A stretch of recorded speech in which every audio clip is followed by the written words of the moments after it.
The biological clock is real, and the quality and the quantity of your eggs will deteriorate over time. This is science. But here's where I think people are not going deeper, right? Number one, anyone who cares about their fertility will go and do an AMH. What is the right age? Everyone is different, but 1.5 to 3 is optimal. The conversation stops at AMH, and it can't, because AMH is your ovarian reserve. A low AMH doesn't mean you can't conceive, and a high AMH doesn't guarantee conception, right? So this is one. The second thing to note is the quality of the egg. Now, if you're ovulating today, the follicle is bursting open, the egg comes out. The quality of this follicle and the egg depends on what have you done in the last 90 days. So, if in the last 90 days you've slept well, you have less stress, your iron, B12, zinc, vitamin D are on point, you're in a good zone, the quality can be controlled. And we have that in our hands to a great extent, which is why 0 trimester becomes so important. We have women who come just for 0 trimester, 3 to 6 months before you conceive. Wow. So this is important. So please remember that you need one egg, one healthy egg. Look at it like that. It's so much easier on your system instead of women putting that pressure.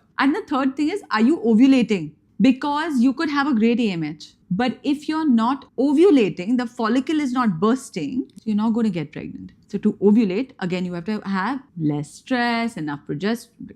All of the things have to fall in place, right? So you ovulate well. You need to eat well. Cycle syncing is such a fabulous hack. I think the fourth thing is, are you emotionally ready? Is it a milestone that you want to tick off? I still meet young girls, 25, just married, not even sure. They're trying to adjust with their in-laws and they want to have a baby. And I'm like, are you emotionally ready? Because motherhood is so beautiful, but requires maturity, requires stability, requires compassion for yourself, and also genuine love between the two of you. So what about the emotional readiness? Think about that. I think the last thing would definitely be, why are you taking the burden alone? What about if you're married or you have a partner? What about your husband? Because we now know 50% of the story comes from male sperm, sperm health, DNA integrity, sperm motility. All these things are important. So it's not just your story, it's his as well. And he needs to be a part of it. Yes, because I've seen women, their husbands are out of the picture, doing their own thing. And the woman is and just trying to bichari, figure she's out. only like,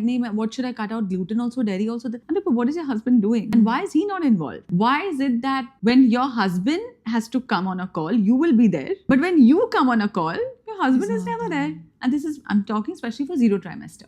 Like when women But it's come, equally right? important, right? And even just support, I would imagine. Exactly. Even What just we spoke support about, like build that system. Yes, Be yes. able to speak and ask for For support. yourself, yeah. So fertility, I think it's important for women to understand, don't just minimize your fertility to one number. No, it's a system issue for both the people involved.